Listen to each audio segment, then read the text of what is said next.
Freedom ನ್ಯೂಸ್ಗೆ ಸ್ವಾಗತ. ನಾನು ಚೇತನ್ ನಾಯಕ್. ಜನರಿಗೆ 106 ಕೋಟಿ ವಂಚಿಸಿ ಡಾರ್ವಿಶ್ ಕಂಪನಿ ಮಾಲೀಕರು ಎಸ್ಕೇಪ್ ಆಗಿದ್ದಾರೆ. ಡಾರ್ವಿಶ್ ಕಂಪನಿಯಿಂದ ಬಹುಕೋಟಿ ವಂಚನೆ ಪ್ರಕರಣ ಕಂಡು ಬಂದಿರತಕ್ಕಂಥದ್ದು. ಡಾರ್ವಿಶ್ ಕಂಪನಿ ಮಾಲೀಕರಿಗಾಗಿ ಒಂದು ರಾಯಚೂರಿನ ಪೊಲೀಸ್ ಆಗಿರತಕ್ಕಂಥ ಹುಡುಕಾಟ ನಡೆಸಿದ್ದಾರೆ. ಆದರೂ ಕೂಡ ಸಿಕ್ಕಿಲ್ಲ ಈ ಒಂದು ಮಾಲೀಕರು. ಜನರಿಗೆ 106 ಕೋಟಿ ವಂಚಿಸಿ ಡಾರ್ವಿಶ್ ಕಂಪನಿ ಮಾಲೀಕರು ಎಸ್ಕೇಪ್ ಆಗಿರತಕ್ಕಂಥದ್ದು. ಬಹಳ ದಿವಸಗಳಿಂದ ದೊಡ್ಡ ಒಂದು ಪ್ರಕರಣ ಇದು. ಡಾರ್ವಿಶ್ ಕಂಪನಿಯಿಂದ ಬಹುಕೋಟಿ ವಂಚನೆ ಪ್ರಕರಣ ಈಗ ಬೆಳಕಿಗೆ ಬಂದಿರತಕ್ಕಂಥದ್ದು. ಒಂದೆರಡಲ್ಲ, ದೊಡ್ಡ ಒಂದು ಹಗರಣನೆಗೆ ಬೆಳಕಿಗೆ ಬಂದಿರತಕ್ಕಂಥದ್ದು. ಡಾರ್ವಿಶ್ ಕಂಪನಿ ಮಾಲೀಕರಿಗಾಗಿ ರಾಯಚೂರು ಪೊಲೀಸರು ಹುಡುಕಾಟ ಕೂಡ ನಡೆಸಿದ್ದಾರೆ. ಆದರೂ ಕೂಡ ಸಿಕ್ಕಿಲ್ಲ. 4 ದಿನಗಳಿಂದ ಡಾರ್ವಿಶ್ ಕಂಪನಿ ಮಾಲೀಕರಿಗಾಗಿ ತಲಾಶ್ ನಡೆಸಿದ್ದಾರೆ ಪೊಲೀಸರು. 4 ವಶಕ್ಕೆ ಪಡೆದು ರಾಯಚೂರು ಪೊಲೀಸರು ಡ್ರಿಲ್ ಮಾಡ್ತಾ ಇದ್ದಾರೆ.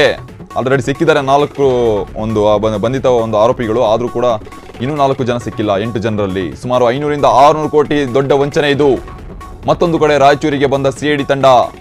ಪೊಲೀಸರು ಈಗ ಸಿಐಡಿಗೆ ಒಂದು ಹಸ್ತಾಂತರ ಕೂಡ ಮಾಡಲಾಗಿದೆ ಒಂದು ಪ್ರಕರಣ. ಯಾಕಂದ್ರೆ ದೊಡ್ಡ ಒಂದು ಆರೋಪ ಇದು, ದೊಡ್ಡ ಒಂದು ಪ್ರಕರಣ ಇದು. 500 ರಿಂದ 600 ಕೋಟಿ ವಂಚನೆ ಆಗಿರ್ತಕ್ಕಂಥದ್ದು. 8 ಜನರ ಅಸೋಸಿಯೇಷನ್ಗಳಲ್ಲಿ 4 ವಶಕ್ಕೆ ಪಡೆದ ಕಾಕಿ ಈಗ ವಶಕ್ಕೆ ಪಡೆದು ತನಿಖೆ ಕೂಡ ನಡೆಸ್ತಾ ಇದ್ದಾರೆ. A1 ಆರೋಪಿ ಮಹಮ್ಮದ್ ಹುಸೇನ್ ಶುಜಾಗಾಗಿ ಪೊಲೀಸರು ತನಿಖೆಯನ್ನು ನಡೆಸ್ತಿರ್ತಕ್ಕಂಥದ್ದು. ವಶಕ್ಕೆ ಪಡೆದು ಪೊಲೀಸರಿಗೆ ಚಳ್ಳೆಯನ್ನು ತಿನ್ನಿಸಿ ಓಡಾಡುತ್ತಿರುವ ಮಹಮ್ಮದ್ ಹುಸೇನ್ A1 ಆರೋಪಿ 4 ದಿವಸದಿಂದ ತಲಾಶ್ ಕೂಡ ನಡೆಸಿದ್ದಾರೆ. ಆದರೂ ಕೂಡ ಸಿಕ್ಕಿಲ್ಲ ಈ ಆರೋಪಿ. 8 ಜನ ಒಂದು ತಂಡದಲ್ಲಿ 4 ಜನ ಸಿಕ್ಕಿದ್ದಾರೆ. ಆದರೂ ಇನ್ನೂ 4 ಜನ ಸಿಕ್ಕಿಲ್ಲ. 4 ದಿನದಿಂದ ಹುಡುಕಾಟ ನಡೆಸ್ತಿರ್ತಕ್ಕಂಥದ್ದು ರಾಯಚೂರು ಪೊಲೀಸರು. ಈಗ ಈ ಒಂದು ಪೊಲೀಸ್ ಹ್ಯಾಂಡಲ್ ಮಾಡೋಕ್ಕಾಗಲ್ಲ ಅಂತ ಈಗ ಸಿಐಡಿಗೆ ಕೂಡ ಹಸ್ತಾಂತರ ಮಾಡಲಾಗಿದೆ ಒಂದು ಕೇಸ್ನ. ದೊಡ್ಡ ಹಗರಣ ಇದು, ಸಾಮಾನ್ಯ ಹಗರಣ ಅಲ್ಲ. 500 ರಿಂದ 600 ಕೋಟಿ ವಂಚನೆ ಆಗಿರ್ತಕ್ಕಂತಹ ಹಗರಣ ಇದು. ಡಾರ್ವಿಶ್ ಕಂಪನಿ ಇದೊಂದು ದೊಡ್ಡ ಒಂದು ಕಂಪನಿ ಆಗಿದೆ. 2016ರಲ್ಲಿ ಸ್ಥಾಪಿತಗೊಂಡಂಥ ಕಂಪನಿ ಇದು. ಒಂದು DCCA ಒಂದು ಕಂಪನಿಯಿಂದ ಒಂದು ಮಾಲೀಕತ್ವ ಹೊಂದಿರತಕ್ಕಂಥ ಕಂಪನಿ ಇದು. UAE ಮೂಲದ ಸಂಘಟಿತ ಕಂಪನಿ ಆಗಿದೆ ಡಾರ್ವಿಶ್ ಕಂಪನಿ. ಒಂದು ಈಗ ವಂಚನೆ ನಡೆದಿರತಕ್ಕಂಥದ್ದು 500 ರಿಂದ 600 ಕೋಟಿ ವಂಚನೆ ನಡೆದಿರತಕ್ಕಂಥದ್ದು. ಈ ಕಂಪನಿ ಕಡೆಯಿಂದ ಜನರಿಗೆ ಯಾಮರಿಸಿದ್ದಾರೆ 500 ರಿಂದ 600 ಕೋಟಿ. IT ಮತ್ತು ITS ಸೇವೆಗಳನ್ನು ಒದಗಿಸ್ತಕ್ಕಂಥ ಕಂಪನಿ ಇದು. ಒಂದು ಅತಿ ದೊಡ್ಡ ಕಂಪನಿ ಆಗಿದೆ ಡಾರ್ವಿಶ್ ಕಂಪನಿ. ಒಂದು ಡಾರ್ವಿಶ್ ಕಂಪನಿ ಈಗ ರಾಯಚೂರಿನಲ್ಲಿ ಹಗರಣ ನಡೆಸಿರ್ತಕ್ಕಂಥದ್ದು. 500 ರಿಂದ 600 ಕೋಟಿ ವಂಚನೆ ನಡೆಸಿರ್ತಕ್ಕಂಥದ್ದು ಈ ಕಂಪನಿ. ಭಾರತದಲ್ಲೇ ಅತ್ಯಂತ ಒಂದು ದೊಡ್ಡ ಪ್ರಕರಣ ಆಗಿದೆ ಒಂದು ಕಂಪನಿ ಕಡೆಯಿಂದ ಇದು. ಈ ಕಂಪನಿಯಿಂದ ಇವಾಗ ವಂಚನೆ ನಡೆಸಿರ್ತಕ್ಕಂಥದ್ದು. ಇದನ್ನು ಸಿಐಡಿಗೆ ಹಸ್ತಾಂತರ ಮಾಡಲಾಗಿದೆ ರಾಯಚೂರು ಪೊಲೀಸರ ಕಡೆಯಿಂದ. ರಾಯಚೂರಿನ ಪೊಲೀಸರು ಹಗಲು ರಾತ್ರಿಯಿಂದ ಇಂದು ಬಂಧಿತ ಆರೋಪಿಗಳನ್ನು ಬಂಧಿಸೋಕೆ ಸ್ಕೆಚ್ ಆಗ್ತಿದ್ದಾರೆ. ಇನ್ನೂ 4 ಜನ ಆರೋಪಿಗಳು ಸಿಕ್ಕಿಲ್ಲ. ಹುಡುಕಾಟ ನಡೆಸಿದ್ದಾರೆ. ಸೈಬರ್ ಒಂದು ಪೊಲೀಸ್ ಠಾಣೆಯಲ್ಲಿ ಒಂದು ದಾಖಲಾಗಿರ್ತಕ್ಕಂಥದ್ದು ಒಂದು ಪ್ರಕರಣ. 500 ರಿಂದ 600 ಕೋಟಿ ಒಂದು ಹಗರಣ ನಡೆದಿರ್ತಕ್ಕಂಥದ್ದು ಈ ಒಂದು ಪ್ರಕರಣದಲ್ಲಿ. 2016ರಲ್ಲಿ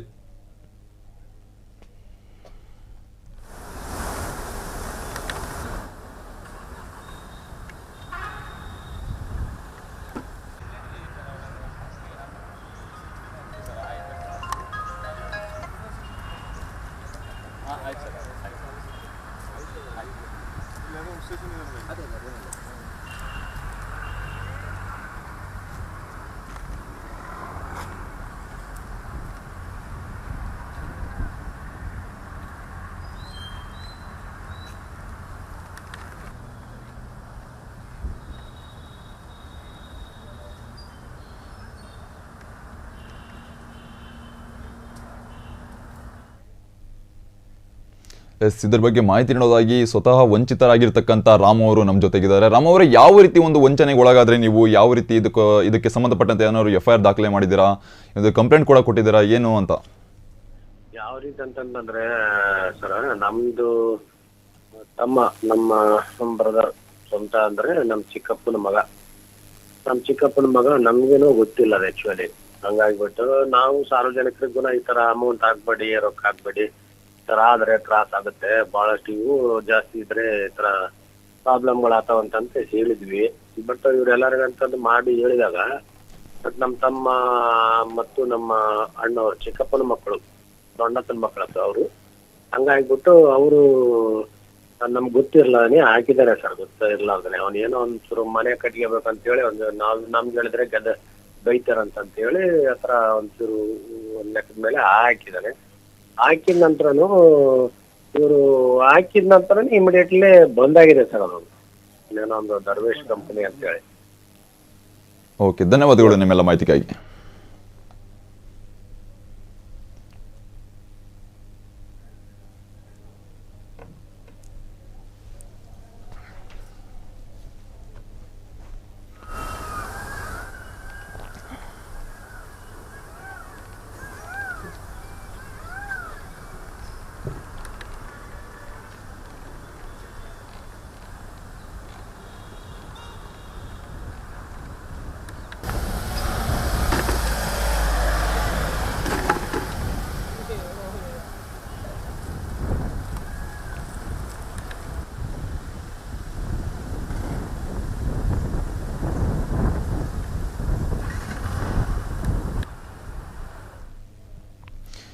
ಜನರಿಗೆ ಯಾವ ರೀತಿ ಮೋಸ ಮಾಡಬೇಕು ಅನ್ನೋದು ಈ ಒಂದು ಕಂಪನಿಗೆ ನೋಡಿ ಕಲಿಬೇಕಾಗುತ್ತೆ. ಇದೊಂದು UAE ಒಂದು ದೇಶಕ್ಕೆ ಸಂಬಂಧಪಟ್ಟಂಥ ಒಂದು ಡಾರ್ವಿಶ್ ಕಂಪನಿ ಆಗಿದೆ. ಇದು IT ಸಂಬಂಧಪಟ್ಟಂತೆ ಹಾಗೂ ಇತರ ಒಂದು ಬಡ್ಡಿ ಕಲೆಕ್ಟ್ ಮಾಡೋದು ಆ ಥರ ಒಂದು ದೊಡ್ಡ ಕಂಪನಿ. ಇದು ನ್ಯಾಷನಲ್ ಲೆವೆಲ್ ಕಂಪನಿ ಆಗಿದೆ, ಡಾರ್ವಿಶ್ ಕಂಪನಿ ಅಂತ. ಯಾವ ರೀತಿ ಮೋಸ ಮಾಡಿದ್ರೆ 500ರಿಂದ 600 ಕೋಟಿವರೆಗೂ ಮೋಸ ಮಾಡಿರ್ತಕ್ಕಂಥದ್ದು. ಈ ಒಂದು ಪ್ರಕರಣ ಮೊದಲಿಗೆ ಬೆಳಕಿಗೆ ಬಂದಿರೋದು ರಾಯಚೂರು ಭಾಗದಲ್ಲಿ. ರಾಯಚೂರು ಭಾಗದ ಒಂದು ಪೊಲೀಸರು ಈ ಒಂದು ದೊಡ್ಡ ಹಗರಣವನ್ನು ಪತ್ತೆ ಹಚ್ಚೋದಕ್ಕೆ ಅಲ್ಲಿನ ಒಂದು ಕಾರ್ಮಿಕರಾಗಿರ್ಬೋದು ಅದ್ರ ಬಗ್ಗೆ ಹೆಚ್ಚಿನ ಮಾಹಿತಿ ಕೂಡ ಅಲ್ಲಿನ ಕಲೆಕ್ಟ್ ಮಾಡ್ತಾ ಇದ್ದಾರೆ. ಆದರೂ ಕೂಡ ಇನ್ನೂ ಸಿಗಬೇಕಾಗಿರ್ತಕ್ಕಂಥ ಆರೋಪಿಗಳು ಸಿಗ್ತಾ ಇಲ್ಲ. ಇದ್ರ ಬಗ್ಗೆ ಹೆಚ್ಚಿನ ಮಾಹಿತಿ ನೋಡೋದಾಗಿ ನಮ್ಮ ಪ್ರತಿನಿಧಿ ಸುರೇಶ್ ಅವರು ದೂರವಾಣಿ ಸಂಪರ್ಕದಲ್ಲಿದ್ದಾರೆ. ಸುರೇಶ್ ಅವರು, ಯಾವ ರೀತಿ ಒಂದು ಜನರು ಒಳಗಾಗಿದ್ದಾರೆ, ಮೋಸಕ್ಕೆ ಒಳಗಾಗಿದ್ದಾರೆ, ಏನು ಇದ್ರ ಬಗ್ಗೆ ಹೆಚ್ಚಿನ ಮಾಹಿತಿ ನೋಡೋದಾದ್ರೆ? ಖಂಡಿತವಾಗ್ಲೂ ಚೇತನ್, ಏನು ಎಲ್ಲಿವರೆಗೂ ಮೋಸ ಹೋಗ್ತಕ್ಕಂಥವ್ರು ಇರ್ತಾರೆ ಅಲ್ಲಿವರೆಗೂ ಕೂಡ ಮೋಸ ಮಾಡ್ತಕ್ಕಂಥ ಜನರು ಇದ್ದೇ ಇರ್ತಾರೆ ಅಂತಕ್ಕಂಥದ್ದು ಮತ್ತೊಮ್ಮೆ ಸಾಬೀತಾಗಿದೆ. ರಾಜ್ಯದಲ್ಲಿ ಎಷ್ಟೋ ವಂಚನೆ ಪ್ರಕರಣಗಳು ಬಯಲಿಗೆ ಬಂದ್ರು ಕೂಡ ಜನರು ಜಾಗೃತಿ ಆಗಿರತಕ್ಕಂಥದ್ದು ನಿಜಕ್ಕೂ ದುರಂತ. ಏನು ದರ್ವೇಶ್ ಕಂಪನಿಯಿಂದ ಬಹುಕೋಟಿ ವಂಚನೆ ಹಗರಣ ಪ್ರಕರಣಕ್ಕೆ ಸಂಬಂಧಪಟ್ಟಂತೆ 3 ವರ್ಷದ ಹಿಂದ್ಗಡೆನೆ ಒಂದು ಯಾವುದೇ ಅಫಿಷಿಯಲಿ ಇದನ್ನ ಮಾಡಿರೋದಿಲ್ಲ, ನಕಲಿ ದಾಖಲೆಗಳನ್ನು ಸೃಷ್ಟಿ ಮಾಡಿ ಜನರಿಗೆ ದುಪ್ಪಟ್ಟು ಹಣವನ್ನ ನೀಡ್ತೇವೆ ಅಂತಕ್ಕಂಥ ಒಂದು ಆಸೆ ತೋರಿಸಿ ಅವರಿಂದ ಹಣವನ್ನ ಪಡಿತಾರೆ. ಎಷ್ಟೋ ಜನ ಬಡವರು ಮತ್ತೆ ದಿನಗೂಲಿ ಕಾರ್ಯಕ್ರಮಕ್ಕರು ಇದರಲ್ಲಿ ಹಣವನ್ನ ತೊಡಗಿಸ್ತಾರೆ. ಆದ್ರೆ ಹೆಚ್ಚಿನ ಬಡ್ಡಿ ಬರುತ್ತೆ ಮತ್ತೆ ಹೆಚ್ಚಿನ ದುಡ್ಡು ಬರುತ್ತೆ ಅಂತಕ್ಕಂಥ ಒಂದು ಆಮಿಷವನ್ನು ಒಡ್ಡಿರ್ತಾರೆ. ಅದಕ್ಕೆ ಬಲಿಯಾಗಿ ದುಡ್ಡನ್ನ ಹಾಕ್ತಾರೆ. ಇದೀಗ ಒಂದು 8 ತಿಂಗಳ ಹಿಂದೆ ಒಂದು ಕಚೇರಿಯನ್ನು ಕೂಡ ಓಪನ್ ಮಾಡ್ತಾರೆ ದರ್ವೇಶ್ ಕಂಪನಿಯವರು. ಅಲ್ಲಿ ಬರ್ತಕ್ಕಂಥ ಜನರಿಗೆ ಒಂದಿಷ್ಟು ರೆಸ್ಪಾನ್ಸ್ ಮಾಡ್ತಾರೆ. ದಿನ ಕಳೆದಂತೆ ಇನ್ನೂ ಹೆಚ್ಚಿನ ಸಂಖ್ಯೆಯಲ್ಲಿ ಹಾಕಿರ್ತಕ್ಕಂಥ ಜನರಿಗೆ ಯಾವುದೇ ರೀತಿಯಂತ ರೆಸ್ಪಾನ್ಸ್ ಕೊಡೋದಾಗಲ್ಲ. ಇದನ್ನ ಜನರು ಅರ್ಥಿಕೊಂಡು ಒಬ್ರಿಂದ ಒಬ್ರು ತಿಳ್ಕೊಂಡು ಇದೀಗ ಒಂದು 15 ದಿನಗಳ ಹಿಂದೆ ಒಂದಿಷ್ಟು ಜನ ಅಲ್ಲಿ ಬಂದು ಗಲಾಟೆ ಮಾಡ್ತಾರೆ. ಅಷ್ಟರೊಳಗೆ ಇಲ್ಲಿ ದರ್ವೇಶ್ ಕಂಪನಿ ಮಾಲೀಕರಾಗಿರ್ತಕ್ಕಂಥ ಮತ್ತೆ ಏಜೆಂಟ್ಗಳು ಕೂಡ ಕಣ್ಮರೆ ಆದಂತ ಸಂದರ್ಭದಲ್ಲಿ ಸಾರ್ವಜನಿಕರೇನು ಆತಂಕಕ್ಕೀಡಾಗಿದ್ದನು ಅಲ್ಲಿ ಕಚೇರಿ ಮುಂದ್ಗಡೆನೆ ಆತ್ಮಹತ್ಯೆ ಕೂಡ ಯತ್ನ ಮಾಡ್ತಾರೆ. ಅದಾದ ನಂತರ ಪೊಲೀಸರು ಪ್ರಕರಣ ದಾಖಲಿಸಿಕೊಂಡು ವಂಚನೆ ಮಾಡ್ತಕ್ಕಂಥವ್ರನ್ನ ಕೂಡ ಇದೀಗ ಶೋಧನೆ ಮಾಡ್ತಾ ಇದೆ. ಆರೋಪಿ ಮೊಹಮ್ಮದ್ ಹುಸೇನ್ ಸುಜಾಗಾಗಿ ಪೊಲೀಸರು ಹುಡುಕಾಟ ನಡೆಸ್ತಾ ಇದ್ದಾರೆ. ಈ ಪೈಕಿ 4 ಕೂಡ ವಶಕ್ಕೆ ಪಡೆದುಕೊಳ್ತಾರೆ. ಅಜರ್, ಬಬ್ಲು ಮತ್ತೆ ಮೋಸಿನ್ ಮತ್ತೆ ಫಾರೂಕ್ ಅಂತಕ್ಕಂಥ ವ್ಯಕ್ತಿಗಳನ್ನ ಪೊಲೀಸರು ವಶಕ್ಕೆ ಪಡೆದು ಇದೀಗ ವಿಚಾರಣೆ ನಡೆಸ್ತಿದ್ದಾರೆ. ಈ ಪ್ರಕರಣವನ್ನ CIDಗೂ ಕೂಡ ವಹಿಸಿದ್ದಾರೆ. ಚೇತನ್, ಓಕೆ ಸುರೇಶ್, ಧನ್ಯವಾದಗಳು ನಿಮ್ಮೆಲ್ಲ ಮಾಹಿತಿಗಾಗಿ.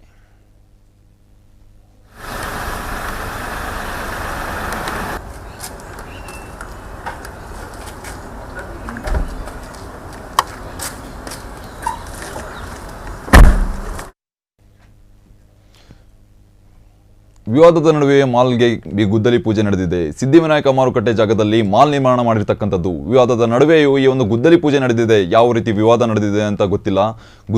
ಒಂದು ಗುದ್ದಲಿ ಪೂಜೆ ನಡೆದಿದೆ ಒಂದು ಡಾಕ್ಟರ್ ಪರಮೇಶ್ ಕಡೆಯಿಂದ.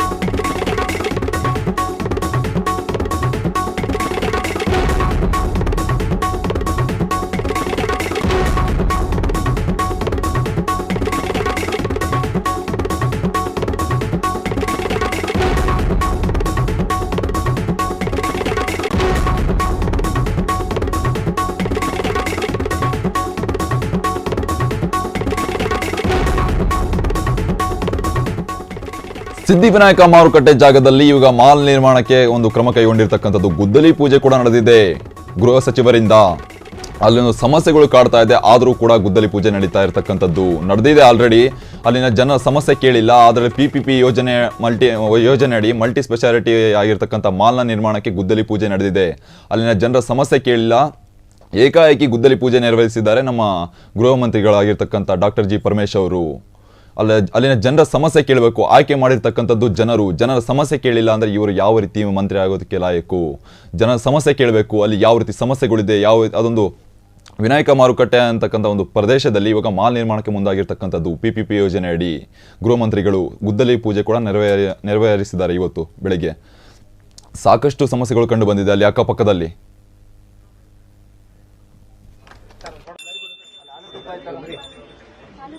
ಎಲ್ಲ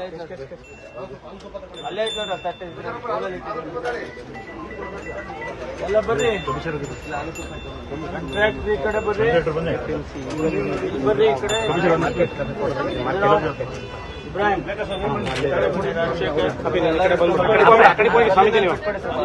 ಸ್ವಾಮೀಜಿ ಅಡ್ಡ ಆಗುತ್ತೆ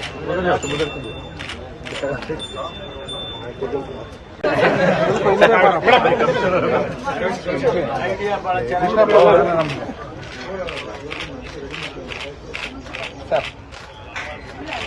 ಆಯ್ತಣ್ಣ.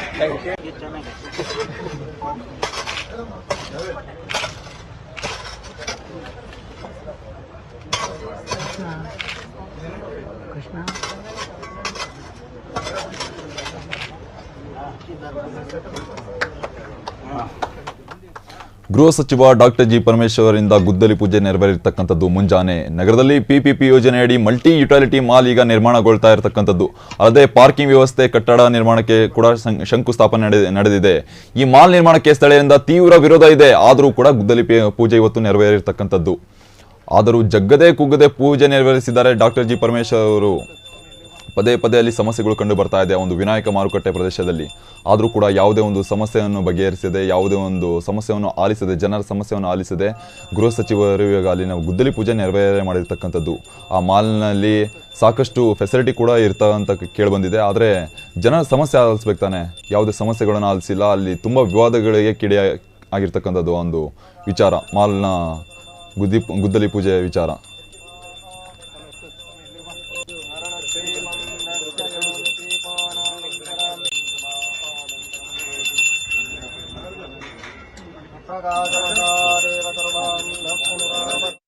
ತೆರವುಗೊಳಿಸ್ಬೇಕಂತ ಒಂದು ಸೂಚನೆ ನೀಡಿದ್ರು ಕೂಡ ಆದೇಶಗಳು ಕೊಟ್ಟಿದ್ರ. ಆ ಆದೇಶಕ್ಕೆ ಒಂದು ಪ್ರಶ್ನೆ ಇಲ್ಲದೆ ಕೂಡ ಒಂದು ನಾರಾಯಣಸ್ವಾಮಿ ಅವರು ಒಂದು ವರ್ತಕರು ಅವರ ಏನು ಅವ್ರ ಮೇಲೆ ಕೂಡ FIR ಕೂಡ ದಾಖಲಿಸಿದ್ದಾರೆ. ಚನ್ಕಿಶೋರ್, ಇವಾಗ ಅಲ್ಲಿನ ರಾಜಾ ಸಾಬ್ APMC ಟ್ರೇಡರ್ ಆಗಿರ್ತಕ್ಕಂಥ ಅವ್ರ ಮೇಲೆ ಯಾವ್ದಾದ್ರು ಕ್ರಮ ಕೈಗೊಂಡಿದ್ದಾರೆ ಅಲ್ಲಿನ ಅಧಿಕಾರಿಗಳು ಅಂತ? ಇದು ರಾಜಾ ಸಾಹೇಬ್ ಅವರು ಸೆಕ್ರೆಟರಿ ಏನು ಅವರು ಒಂದು APMC ಆವರಣದಲ್ಲಿ ಒಂದು ಕಟ್ಟಡ ಇದೆ. ಆ ಕಟ್ಟಡದಲ್ಲಿ ಅವರು ಒಂದು ನಾರಾಯಣಸ್ವಾಮಿ ವರ್ತಕರು ನೀವು ಒಂದು ಈ ಗಿಡ ಒಂದು ವಿಷದ ಮರಗಳು ಇಟ್ಟಿದ್ದಾರೆ, ಆ ವಿಷದ ಮರಗಳು ತೆರವುಗೊಳಿಸ್ರಿ ಅಂತ ಒಂದು ಸೂಚನೆ ಕೂಡ ನೀಡಿದ್ದಾರೆ. ಆ ಸೂಚನೆ ಕೂಡ ಏನು ಅವರ ಆದೇಶಕ್ಕೆ ಕೂಡ ಕಿಮ್ಮತ್ ಇಲ್ದಂಗೆ ನಾರಾಯಣಸ್ವಾಮಿ 7 ಜನ ಮೇಲೆ ಕೂಡ FIR ಕೂಡ ದಾಖಲಿಸಿದ್ದಾರೆ. ಚೇತನ್,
ಫ್ರೀಡಂ ಟಿವಿಗೆ ಮತ್ತೊಂದು ಜಯ ದೊರಕಿದೆ. ನಿರಾಶ್ರಿತ ಕುಟುಂಬದ ಬಗ್ಗೆ ನಿಮ್ಮ ಫ್ರೀಡಂ ಟಿವಿ ವರದಿ ಮಾಡಿತ್ತು. ಈ ಕುರಿತು ಇವಾಗ ಜಯ ಸಿಕ್ಕಿರ್ತಕ್ಕಂಥದ್ದು. ಫ್ರೀಡಂ ಟಿವಿ ವರದಿಗೆ ಮಾನವೀಯತೆ ಮೆರೆದ ಶ್ರೀಗಳು.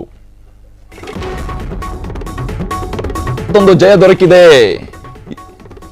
ಇದ್ರ ಬಗ್ಗೆ ಇವಾಗ ನಮ್ಮ ಫ್ರೀಡಂ ಟಿವಿ ವರದಿ ಕೂಡ ಮಾಡಿತ್ತು. ನಿರಾಶ್ರಿತ ಕುಟುಂಬದ ಬಗ್ಗೆ ನಮ್ಮ ಫ್ರೀಡಂ ಟಿವಿ ವರದಿ ಮಾಡಿತ್ತು. ಇದ್ರ ಬಗ್ಗೆ ಇದಕ್ಕೆ ಸಂಬಂಧಪಟ್ಟಂತೆ ಶ್ರೀಗಳು ಭೇಟಿ ಮಾಡಿ ಅಲ್ಲಿನ ಸಮಾಚಾರವನ್ನು ವಿಚಾರಿಸಿದ್ದಾರೆ. ಮಾನವೀಯತೆ ಮೆರೆದ ಶ್ರೀಗಳು 30 ಗ್ರಾಮಕ್ಕೆ ಭೇಟಿಯಾದ ಎಲೆಪುರ ಮಠದ ಶ್ರೀಗಳು, ನಿರಾಶ್ರಿತ ಮನೆಗೆ ಭೇಟಿ ನೀಡಿದ ಶ್ರೀ ಹನುಮಂತ ಸ್ವಾಮಿಗಳು ಭೇಟಿ ನೀಡಿ ಅಲ್ಲಿನ ಸಮಾಚಾರ ಕೂಡ ವ್ಯಕ್ತಪಡಿಸಿದ್ದಾರೆ. ದಿನಸಿ ಪದಾರ್ಥ, ಧನ ಸಹಾಯ ಮಾಡಿ ಶ್ರೀಗಳು ಮಾನವೀಯತೆ ಮೆರೆದಿದ್ದಾರೆ. ಹಾಗೂ ನಮ್ಮ ಫ್ರೀಡಂ ಟಿವಿ ಮಾಧ್ಯಮಕ್ಕೆ ಧನ್ಯವಾದ ಕೂಡ ತಿಳಿಸಿದ್ದಾರೆ ಅಲ್ಲಿನ ಶ್ರೀಗಳು. ಫ್ರೀಡಂ ಟಿವಿಗೆ ಮತ್ತೊಂದು ಜಯ ದೊರಕಿರ್ತಕ್ಕಂಥದ್ದು. 30 ಗ್ರಾಮಕ್ಕೆ ಭೇಟಿ ನೀಡಿ ಎಲೆರಾಂಪುರ ಶ್ರೀ ಮಠದ ಶ್ರೀಗಳು ಈಗ ಧನ್ಯವಾದ ತಿಳಿಸಿರ್ತಕ್ಕಂಥದ್ದು ನಮ್ಮ ಫ್ರೀಡಂ ಟಿವಿಗೆ. ಹಾಗೂ ಅಲ್ಲಿನ ನಿರಾಶ್ರಿತ ಕುಟುಂಬಕ್ಕೆ ಧನ ಸಹಾಯ ಕೂಡ ಮಾಡಿದ್ದಾರೆ. ಹಾಗೂ ತುಂಬ ಹೆಚ್ಚಿನ ಸಹಾಯ ಕೂಡ ಮಾಡಿದ್ದಾರೆ. 30 ಗ್ರಾಮಕ್ಕೆ ಭೇಟಿ ನೀಡಿರ್ತಕ್ಕಂಥದ್ದು ಅಲ್ಲಿನ ಶ್ರೀಗಳು, ಮಂಜುನಾಥ ಶ್ರೀಗಳು ಭೇಟಿ ನೀಡಿ ಅಲ್ಲಿನ ನಿರಾಶ್ರಿತ ಕುಟುಂಬಕ್ಕೆ ಧನ ಸಹಾಯ ಆಗಿರ್ಬೋದು, ಮನೆ ಸಹಾಯ ಆಗಿರ್ಬೋದು, ಅಲ್ಲಿನ ಕುಟುಂಬಗಳಿನ ಸಮಾಚಾರವನ್ನು ವಿಚಾರಿಸಿ ಅಲ್ಲಿನ ಎಲ್ಲ ಕ್ಷೇಮಗಳನ್ನು ವಿಚಾರಿಸಿದ್ದಾರೆ. ಅಲ್ಲಿನ ನಿರಾಶ್ರಿತ ಕುಟುಂಬಗಳಿಗೆ ಭೇಟಿ ನೀಡಿ ಎಲ್ಲ ಸಮಾಚಾರಗಳನ್ನು ವಿಚಾರಿಸಿರ್ತಕ್ಕಂಥದ್ದು ಮಂಜುನಾಥ ಶ್ರೀಗಳು.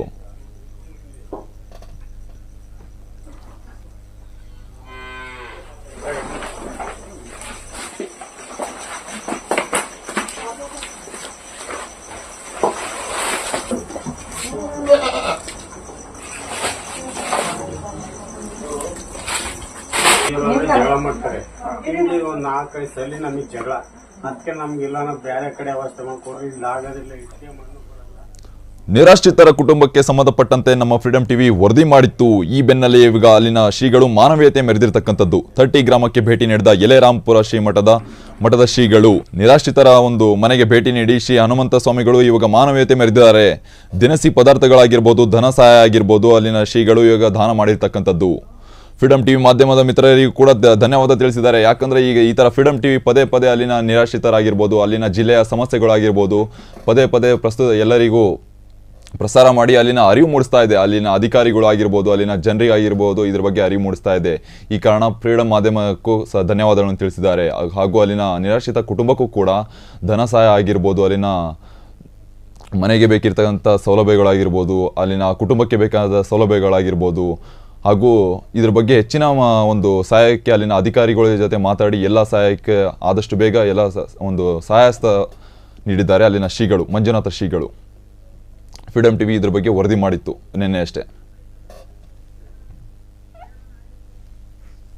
ಕೊರಟಗೆರೆ ತಾಲೂಕು ತೃತೀಯ ಗ್ರಾಮದಲ್ಲಿ ಒಂದು ಮನಮಿಡಿಯುವಂತ ಒಂದು ಈ ಕೆಲಸ ನಮ್ಮ ಭಾಗದಲ್ಲಿ ಆಗಬಾರ್ದಾಗಿತ್ತು. ನಾನು ಮಾಧ್ಯಮಗಳಲ್ಲಿ ಗಮನಿಸಿದೆ, ತರಟಿಯ ಗೋವಿಂದಪ್ಪನವ್ರಿಗೆ ಆಶ್ರಯ ಯೋಜನೆಯಲ್ಲಿ ಅಥವಾ ಯಾವುದೇ ಒಂದು ಮನೆ ಇಲ್ಲ, ಸರ್ಕಾರದಲ್ಲಿ ಯಾವುದೇ ಸೌಲಭ್ಯಗಳಿಂದ ವಂಚಿತರಾದಂಥ ಈ ಕುಟುಂಬಕ್ಕೆ ಆರ್ಥಿಕವಾಗಿ ನೆರವಾಗಬೇಕು, ತತ್ಕ್ಷಣ ಇವರಿಗೊಂದು ಸೂರಿನ ಅವಶ್ಯಕತೆ ಇದ್ದು ಅದನ್ನು ವ್ಯವಸ್ಥಿತವಾಗಿ ಆಗಬೇಕು ಅಂತೇಳಿ ಈಗಾಗಲೇ ನಾವು ಈ ಭಾಗದ ಕ್ಷೇತ್ರದ ಜನಪ್ರಿಯ ಶಾಸಕರು, ಗೃಹ ಸಚಿವರು, ಜಿಲ್ಲಾ ಮಂತ್ರಿಗಳ ಹತ್ರ ಮಾತನಾಡಿದ್ದೆ. ನಮ್ಮ ಮನೆಯೂ ಕೂಡ ಈ ಭಾಗಕ್ಕೆ, ಗ್ರಾಮಕ್ಕೆ, ಈ ಮನೆಗೆ ಭೇಟಿ ಕೊಡಬೇಕಾಗಿತ್ತು. ಕಾರಣಾಂತರದಿಂದ ಇಲ್ಲಿದ್ದಂಥ ವಯೋವೃದ್ಧೆ ಸಾವನ್ನಪ್ಪಿದ್ರು. ಅವರಿಗೂ ಕೂಡ ನಾನು ಭಗವಂತವರ ಆತ್ಮಕ್ಕೆ ಶಾಂತಿಯನ್ನು ಕೋರ್ತಾ, ನಮ್ಮ ಜಿಲ್ಲೆಯಲ್ಲಿ ಅಥವಾ ನಮ್ಮ ತಾಲೂಕಿನಲ್ಲಿ, ನಮ್ಮ ನಾಡಲ್ಲಿ ಯಾವುದೇ ಒಂದು ಬಡ ಕುಟುಂಬಕ್ಕೆ, ಯಾವುದೇ ವರ್ಗದವರಿಗೆ ಅನ್ಯಾಯ ಆಗಬಾರ್ದು. ಇವತ್ತು ಮಠಗಳು, ಧಾರ್ಮಿಕ ಕೇಂದ್ರಗಳ ಕೆಲಸ ಬಿದ್ದಂಥವರನ್ನ, ನೊಂದವರನ್ನ, ದೀನರನ್ನ, ದುರ್ಬಲರನ್ನ, ಅನಾಥರನ್ನ ಮೇಲೆತ್ತುವಂತ ಕೆಲಸ ಆಗಬೇಕಾಗ್ತದೆ. ಬಹುಶಃ ನಾನು ಪ್ರಪ್ರಥಮವಾಗಿ ಈ ಮಾಧ್ಯಮಗಳಿಗೆ ನಾನು ತುಂಬ ಹೃದಯದ ಅಭಿನಂದನೆಗಳನ್ನು ಸಲ್ಲಿಸ್ತೇನೆ. ಎಲ್ಲೆಲ್ಲಿ ಕಷ್ಟ ಕಾರ್ಪಣ್ಯಗಳಿದೆ, ಯಾವ್ಯಾವ ಭಾಗದಲ್ಲಿ ನೊಂದಿದ್ದಾರೆ, ನೊಂದವರ ಧ್ವನಿಯಾಗಿ ಇವತ್ತು ಮಾಧ್ಯಮಗಳು ಕೆಲಸ ಮಾಡ್ತದೆ. ವಿಶೇಷವಾಗಿ ನಮ್ಮ ತಾಲೂಕಿನ ನಮ್ಮ ಜನಸ್ನೇಹಿ ಪತ್ರಕರ್ತರು ತುಂಬಾ ಒಳ್ಳೆ ಕೆಲಸಗಳನ್ನು ಮಾಡ್ತಾ ಇದ್ದಾರೆ. ಯಾವ ಭಾಗದಲ್ಲಿ ಆಶ್ರಯಗಳು ವಂಚಿತರಾಗಿದ್ದಾರೆ, ಕುಡಿಯೋ ನೀರು, ಎಲ್ಲ ವಿಧವಾದಂಥ ಸಮಸ್ಯೆಗಳನ್ನ ಎತ್ತಿಡಿಯುವಂತ ಕೆಲಸ. ಇದ್ರ ಬಗ್ಗೆ ಹೆಚ್ಚಿನ ಮಾಹಿತಿ ನೋಡೋದಾಗಿ ನಮ್ಮ ಪ್ರತಿನಿಧಿ ವಿಜಯಶಂಕರ್ ಅವರು ದೂರವಾಣಿ ಸಂಪರ್ಕದಲ್ಲಿದ್ದಾರೆ. ವಿಜಯಶಂಕರ್, ಈಗ ಅಲ್ಲಿನ ಮಂಜುನಾಥ ಸ್ವಾಮಿ ಆಗಿರ್ತಕ್ಕಂಥವ್ರು, ಶ್ರೀಗಳಾಗಿರ್ತಕ್ಕಂಥವ್ರು ಭೇಟಿ ನೀಡಿ ಎಲ್ಲ ಹನುಮಂತ ಸ್ವಾಮಿಗಳಾಗಿರ್ತಕ್ಕಂಥವ್ರು ಭೇಟಿ ನೀಡಿ ಎಲ್ಲ ಪರಿಶೀಲನೆ ನಡೆಸಿದ್ದಾರೆ, ಹಾಗೂ ಕುಟುಂಬಕ್ಕೆ ಸಹಾಯಧನ ಕೂಡ ಒಂದು ನೀಡಿರ್ತಕ್ಕಂಥದ್ದು. ಇದ್ರ ಬಗ್ಗೆ ಹೆಚ್ಚಿನ ಮಾಹಿತಿ ನೋಡೋದಾದ್ರೆ. ಹೌದು ಚೇತನ್, ಏನು ಕೆಲವು ದಿನಗಳಿಂದ ನಮ್ಮ ಫ್ರೀಡಂ ಟಿವಿಯಲ್ಲಿ ಸುದ್ದಿ ಬಿತ್ತಾರ ಆಗಿತ್ತು. ಏನು ನಿರಾಶ್ರಿತರಿಗೆ ಸೂರಿಲ್ಲ ಅನ್ನೋ ಶೀರ್ಷಿಕೆಯಲ್ಲಿ ಪ್ರಸಾರ ಆಗಿತ್ತು. ಅದನ್ನ ಗಮನಿಸಿದಂತ ಹನುಮಂತನಾಥ ಸ್ವಾಮೀಜಿ ಅವರು ನಿನ್ನೆ ಸ್ಥಳಕ್ಕೆ ಭೇಟಿ ನೀಡಿ ನಿರಾಶ್ರಿತರಿಗೆ ಸೂರು ಕಲ್ಪಿಸುವ ವಿಚಾರವಾಗಿ, ಮತ್ತೆ ಅವರಿಗೆ ದಿನನಿತ್ಯದ ಬಳಕೆಗೆ ಏನ್ ಬೇಕು, ದಿನಸಿ ಐಟಮ್, ಮತ್ತೆ ಉಪ್ಪು, ಅಕ್ಕಿ, ಸಕ್ಕರೆ ಅಂತ ಐಟಮ್ಗಳನ್ನ ಕೊಡೋದ್ರ ಜೊತೆಗೆ ಸ್ವಲ್ಪ ಧನ ಸಹಾಯ ಮಾಡಿರ್ತಕ್ಕಂಥದ್ದು. ಮತ್ತೆ ಮಾನ್ಯ ಗೃಹ ಮಂತ್ರಿಗಳ ಜೊತೆಯಲ್ಲಿ ನಾನು ಮಾತಾಡಿ ಇವರಿಗೆ ಏನು ವಸತಿ ಬೇಕು, ವಸತಿ ಸೂರು ಕಲ್ಪಿಸುವ ಬಗ್ಗೆ ಭರವಸೆ ನೀಡಿರ್ತಕ್ಕಂಥದ್ದು.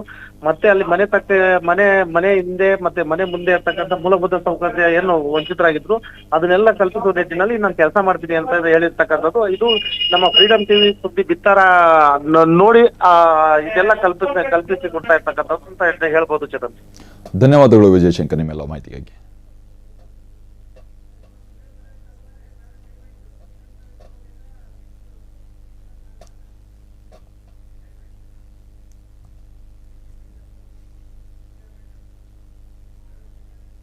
ಇದಾಯಿತು ಇವತ್ತಿನ ಸುದ್ದಿ. ನೋಡ್ತಾ ಇರಿ ಫ್ರೀಡಮ್ ಟಿವಿ, ಇದು ಜನಸಾಮಾನ್ಯರ ಶಕ್ತಿ.